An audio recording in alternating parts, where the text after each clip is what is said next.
intense feeling of panic that threatened to overwhelm his grip on sanity. An elapsed time of 2 hours meant he must have gone off the trail that he and his team had carefully, clandestinely marked at least, an hour ago. If not more, he calculated, wincing in dismay as he realized how far off track he might be at this very moment. A sense of numbness began to flood his mind. No, wait. Can't let yourself panic. Stop. And think.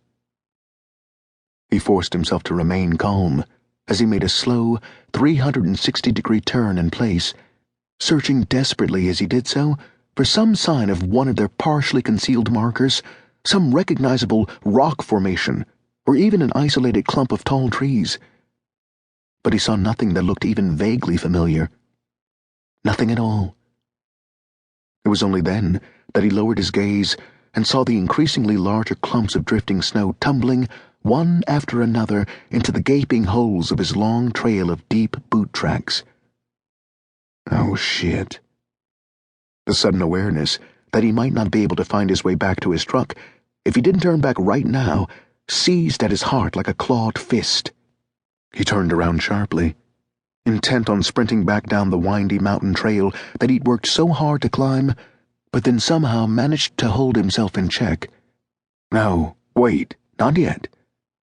Give yourself one last chance. 5 more minutes and that's all. If you don't see something familiar by then, go back. After quickly double-checking his watch and then taking in a couple of semi-deep breaths through the coarse fabric of his scarf, he started off to his left on a right-angled vector from his intended path, scrambling up a steeper slope that he hoped would give him a better vantage point. 3 minutes later, after pulling himself forward and upward on his hands and knees, fighting all the while the weight of the backpack he wasn't about to leave behind, he finally reached the summit, stood up, and then dropped to his knees again as the ground beneath him shook and trembled violently. Earthquake! The rumbling continued for 3 more seconds, and then stopped as suddenly as it began. He stayed on his hands and knees for another 15 seconds, waiting for the aftershock, but when none came, he stood back up, took a few stumbling steps forward, and then blinked in disbelief.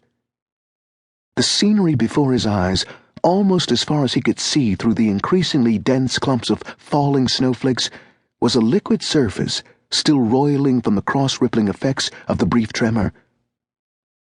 He felt his knees sag. Oh, dear God. The lake.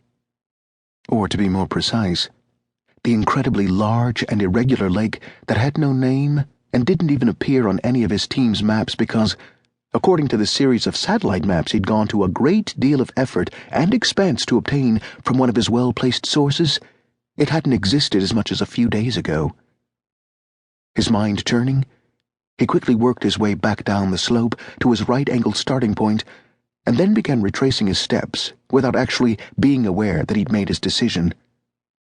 15 minutes later, he could feel the sweat beginning to soak into his silk long johns, a sure sign that he was laboring too hard, even though the trail was now mostly downhill and much easier to navigate than it had been coming up.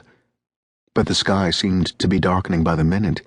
The falling snowflake clumps were turning into a blizzard, and his mind was being pummeled with the images of rapidly disappearing boot prints, so he forced himself to maintain his pace. 2 hours up means only an hour back, he reassured himself, as he paused to take a quick sip from one of his water bottles. And maybe less if... At that moment, the sound of a tree branch snapping loudly from somewhere back in the direction he had come echoed across the chilled night air, causing the uneasy voice in the back of his head to suddenly shriek in fright. He'd been running for at least 15 seconds, wide-eyed and barely aware that he was doing so, when he managed to make the incredibly stupid mistake of not paying attention to where he was going. The brittle tree limb was lying perpendicular to the long axis of his boot trail, positioned almost exactly equidistant between 2 of the rapidly filling boot prints and buried beneath 8 inches of fresh snow. All it needed was a moment of carelessness, a misplaced boot, lunging downward, then... snap! A sharp pain ripped through his ankle,